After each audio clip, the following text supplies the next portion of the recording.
कर सकते हैं। तो भगवान को वन जाने की क्या आवश्यकता थी? यदि आपसे हम प्रश्न पूछे, आप लोग बैठे हैं, कि राम जी वन में क्यों गए, क्या उत्तर देंगे? जो समझ में आ रहा है कहिए। रावण को मारने के लिए, रावण को मारने के लिए, राक्षसों को मारने के लिए। अच्छा ठीक है, आप बताओ। और कोई बताओ, अच्छी बात कही, राक्षसों को मारने के लिए। और कोई कहे? हाँ,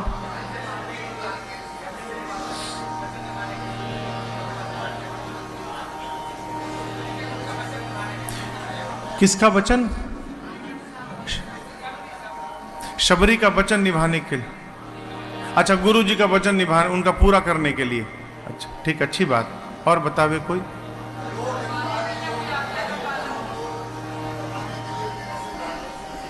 ऐसे रहना चाहिए, अच्छी बात। देखिए कितनी अच्छी अच्छी बातें निकल के आ गई ना। इसमें से 2-3 बातें हम भी सीख लिए आज। देखिए, हाँ, लोक कल्याण करने के लिए। अच्छी बात, अच्छी बात। अब दर्शन करिए, आप सबने अच्छी बात कही। पहली बात, राक्षसों को मारने के लिए भगवान को वन में जाने की आवश्यकता नहीं है। भृकुटि विलास सृष्टि लय होय। भगवान यदि अपनी भृकुटी टेढ़ी कर दे, पूरी सृष्टि का विलय हो सकता है। ये भृकुटी समझ रहे हैं? ये इसको भृकुटी कहते हैं। यदि राम जी ऐसे कर दे, इतने में पूरी सृष्टि समाप्त हो सकती है। और चलिए, भृकुटी भी टेढ़ी ना करें तो राम जी अयोध्या में बैठ के बाण चलाते, तो भगवान का बाण का नाम है अमोघ बाण। आप सुंदरकांड पढ़ते होंगे, हनुमान जी महाराज चले हैं तो क्या कहा गया? जिमि अमोघ रघुपति कर बाना, एहि भांति चले ओ हनुमान। अमोघ बाण की विशेषता है कि भगवान जब अपना बाण छोड़ते हैं तो बाण धनुष से निकलने के बाद लक्ष्य का भेदन करता है और लक्ष्य भेद करके वापस भगवान के पास चला आता है, बीच में रुकता नहीं है। हम यहां बाण चलाएंगे तो वहां जाके गिर जाएगा, लेकिन राम जी बाण चलाएंगे तो जाएगा, मारेगा, मार करके वापस भगवान के पास आएगा। उस बाण का नाम है अमोघ बाण। जैसे भगवान का बाण जाता है, लक्ष्य भेद करके वापस चला आता है, उसी प्रकार हनुमान जी अमोघ बाण बन के जा रहे हैं। जाएंगे, सीता जी का पता लगाकर वापस चले आएंगे, कोई रोकने वाला नहीं है। तो राम जी अयोध्या में बैठ के बाण चलाते, अब वो बाण सभी राक्षसों को मार के चला आता। भगवान वन क्यों गए? कई कारण है। एक तो भाई साहब ने कही, गुरु के वचन पर विश्वास समाज का बना रहे, इस भाव की रक्षा करने के लिए भगवान वन में चले गए। शबरी से गुरुदेव मतंग ऋषि ने केवल इतना कहा था कि राम जी आएंगे, प्रतीक्षा करना। और आपको बताऊं, वर्षों बीत गए शबरी की प्रतीक्षा करते करते। कितने दिन? वर्षों। जिस समय गुरु जी ने कहा था उस समय शबरी मैया युवा अवस्था में थी, जब राम पहुंचे हैं तो उस समय वृद्धावस्था है। किसी ने कहा शबरी तुम बूढ़ी हो गई, राम नहीं आए। बोली शबरी बूढ़ी हुई है, शबरी की प्रतीक्षा बूढ़ी नहीं हुई है, मेरे राम अवश्य आएंगे। इस विश्वास को बचाने के लिए भगवान वन में गए। दूसरा कारण, भगवान वन न जाते तो केवट जी को चरणामृत कैसे पान होता हो। केवट जी को कृतार्थ करने के लिए भगवान वन में गए। तीसरा कारण, वन में रहने वाले कोल भीलों को, जिनके पास सामर्थ्य नहीं है, उनको भी भगवान का दर्शन प्राप्त हो जाए, इसके लिए भगवान वन में गए। और जो मूल विषय है जीवन के लिए, उसका दर्शन करिए। हमारे महाराज श्री कहा करते हैं, बेटा जीवन में आराम से यदि कुछ प्राप्त हो जाएगा तो क्या क्या लेके चला जाएगा पता चलने वाला नहीं है, इसलिए आराम से कुछ न मिले। राम जी को पिताजी प्रातः काल युवराज बनाने वाले हैं। भगवान ने सोचा कि इस सत्ता को संभालने के लिए अभी मैंने जीवन में कोई तपस्या नहीं की है और बिना तपे पात्रता का निर्माण होने वाला नहीं है। देखिए, अपने दर्द से, अपने मेहनत से यदि कुछ प्राप्त होता है ना तो उसके मूल का पता रहता है। रगड़ाई करने के बाद जो प्राप्त होता है तो उसका मूल्य पता रहता है। आराम से मिल जाए तो कुछ पता नहीं चलता। फ्री में दवाई मिलत है ना तो लोग टीवी और फ्रिज के ऊपर रखते हैं,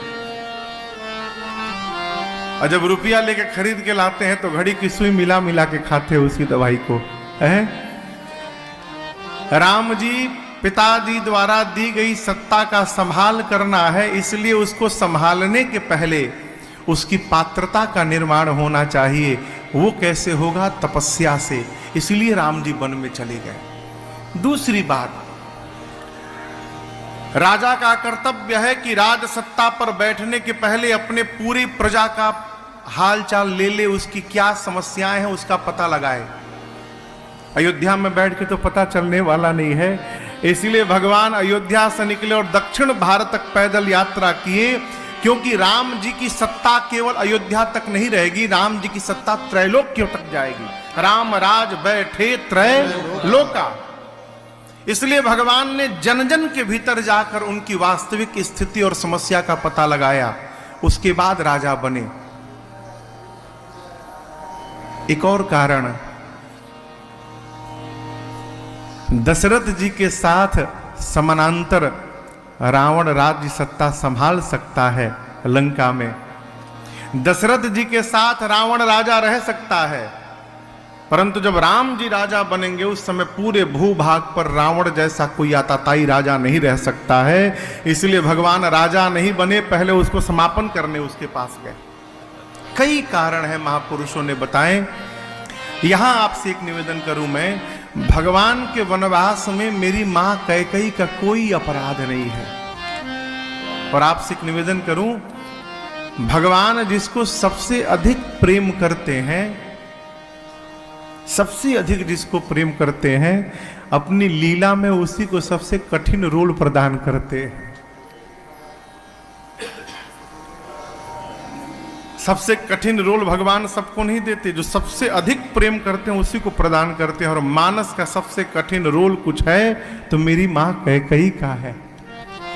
कैकेयी मां ने राम जी के लिए जितना बड़ा त्याग किया है, उतना बड़ा त्याग संसार में कोई नहीं कर सकता। मां कैकेयी ने भगवान की ही इच्छा से चक्रवर्ती जी ने प्रातः काल राजा बनाने की रचना बनाई। राम जी ने देवताओं को प्रेरित करके कहा कि कुछ करिए कि मैं अयोध्या से बाहर निकलूं। देवताओं ने सरस्वती जी को भेजा। सरस्वती जी आई, अब मंथरा की मति पलट के चली गई। अब यहां मंथरा की ही मति क्यों पलटी गई, ये विषय है सोचने का। सरस्वती जी पूरी रात अयोध्या में घूमती रही, पूरी रात। ऐसा कोई नहीं दिखाई पड़ा जिसकी मति पलटी जा सके। निराश होकर जब वापस जाने लगी तब रास्ते में मंथरा दिखाई पड़ी। नाम मंथरा मंदमती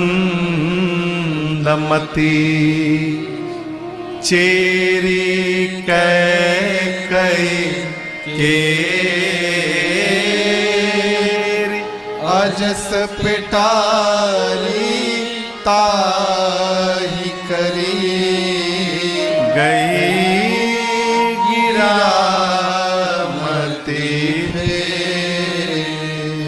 मंथरा की मति इसलिए पलटी गई। गोस्वामी जी कहते हैं मंदमती है, नाम मंथरा मंदमती। मंदमती समझ रहे हैं, जिसकी मति मंद हो। सरस्वती जी को कैसे पता चला कि मंथरा की मति मंद है? बात तो हुई नहीं, केवल ऊपर से देखा है? यहां दर्शन करिए।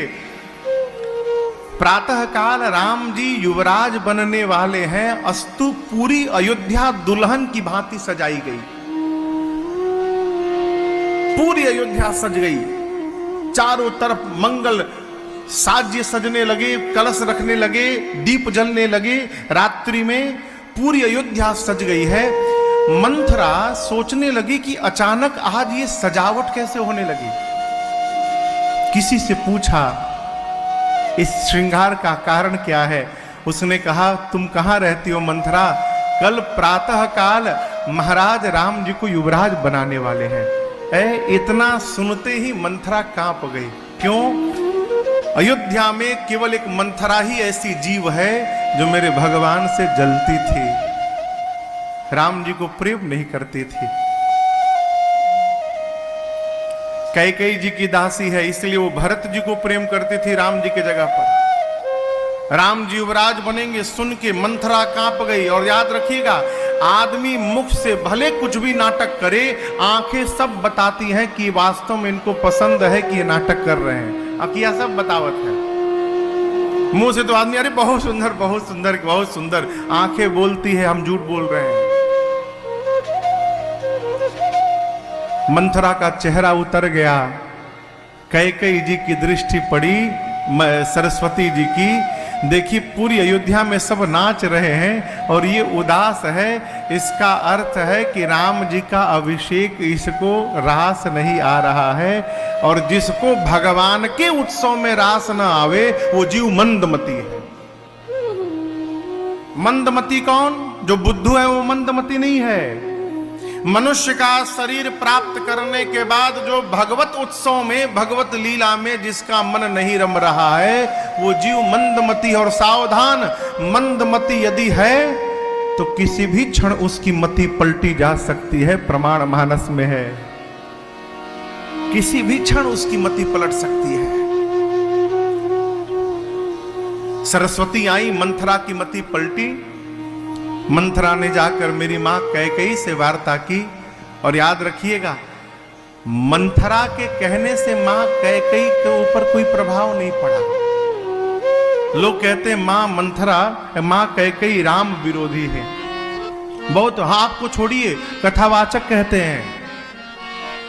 इस व्यासपीठ पर बैठ के कथावाचक लोग घंटों मां कैकेयी को न जाने क्या क्या कहते रहते हैं। एक प्रश्न है मेरा, एक प्रश्न। धान का बीज, धान समझते हैं? धान का बीज मिट्टी में डालेंगे तो जो पौधा निकलेगा उससे धान निकलेगा कि गेहूं निकलेगा? कहिए, धाने निकलेगा ना। ऐसा नहीं हो सकता ना कि फरई की कोदो बाली सुसाली, धान लगाएंगे तो धान निकलेगा। यदि मां कैकेयी राम जी की विरोधी हैं तो राम विरोधी मां कैकेयी के कोख से भरत जैसा साधु कैसे जन्म ले लिया हो? है? क्या उत्तर है आपके पास? कहिए। यदि कैकेयी राम विरोधी है तो भरत जी जैसा साधु उस कैकेयी के कोख से कैसे जन्म लिया? ये प्रश्न है। भरत जी यदि साधु हैं तो भरत जी जैसे साधु को जन्म देने वाली मेरी मां कैकेयी राम विरोधी नहीं हो सकती है। हम आपसे कहें, कौशल्या ने केवल राम को जन्म दिया, परंतु मेरी मां कैकेयी ने उन राम जी को वन भेजकर मर्यादा पुरुषोत्तम राम को जन्म दे दिया है। मां कैकेयी राम की जननी है। देखिए, आपने कोई श्रेष्ठ कार्य किया ना तो उसमें अपना नाम लिखवाने के लिए लंबी कतार दिखाई पड़ेगी। हमने सहयोग किया था, हम इनको भोजन बना के सुबह सुबह दिया करते थे, हम इनको गाड़ी से पहुंचाते थे। अरे लंबी कतार दिखाई पड़ जाएगी। कब? जब आप कुछ बन जाएंगे। विवेकी पुरुष को उस व्यक्ति का अन्वेषण करना चाहिए, उस व्यक्ति को ढूंढना चाहिए कि आपके साथ बुरा यदि हो रहा है तो उस बुराई में आपके साथ कौन सहभागी बन के खड़ा हो रहा है और कह रहा है कि नहीं मैं भी इनके साथ हूं, उस व्यक्ति का सम्मान करिए। राम जी के लिए अपयश मेरी मां कैकेयी ने स्वयं ओढ़ लिया है। यश तो सब ले लेंगे, आपके लिए अपयश कौन ले रहा है? कभी चिंतन करिएगा। और जो अपयश लेने को आपके लिए तैयार है, राम जी और मां कैकेयी बचपन में ही वार्ता हो चुकी है। अध्यात्म रामायण प्रसंग आता है कि बचपन में ही राम जी ने मां कैकेयी से मांग लिया था, मां पिताजी जब मुझे राजा बनाए तो मुझे वन भिजवा दीजिएगा। और आप ऐसा करेंगी ना मां तो आप सबकी नजर से गिर जाएंगी, कोई आपसे बात नहीं करेगा, आप जिंदा तो रहेंगे लेकिन मरे के समान हो जाएंगे। कैकेयी ने कहा कि राम सबकी नजरों से गिर जाऊंगी, तुम्हारी नजरों में? राम जी बोले मेरी नजरों में मेरी मां सदैव महान बनी रहेगी, मेरी नजर से कभी नहीं गिर सकती। तब कैकेयी ने कहा दुनिया की नजर की मुझे परवाह ही नहीं है राम, जो कह रहे हो वही करूंगी मैं। अम्मा ने किया। अरे मां कैकेयी को जब मंथरा ने आकर कहा कि कल प्रातः काल महाराज राम को युवराज बनाने वाले हैं, तो मां कैकेयी ने कहा कैकेयी मंथरा तू जो कह रही है कि कल प्रातः काल राम युवराज बनने वाला है, तो एक बात सुन ले, कैकेयी के जीवन में कल का दिन ही सबसे श्रेष्ठ दिन होने वाला है। ये मां कैकेयी के वचन है। कहती है मैं तो ब्रह्मा जी से नित्य प्रार्थना करती हूं, ब्रह्मा जी अगली बार यदि शरीर देना ना तो एक कृपा और करिएगा, राम को मेरी कोख से जन्म दीजिएगा और सीता को मेरी बहू बना करके भेजिएगा। इतना प्रेम करने वाली मां कैकेयी राम जी को वन भेजेगी?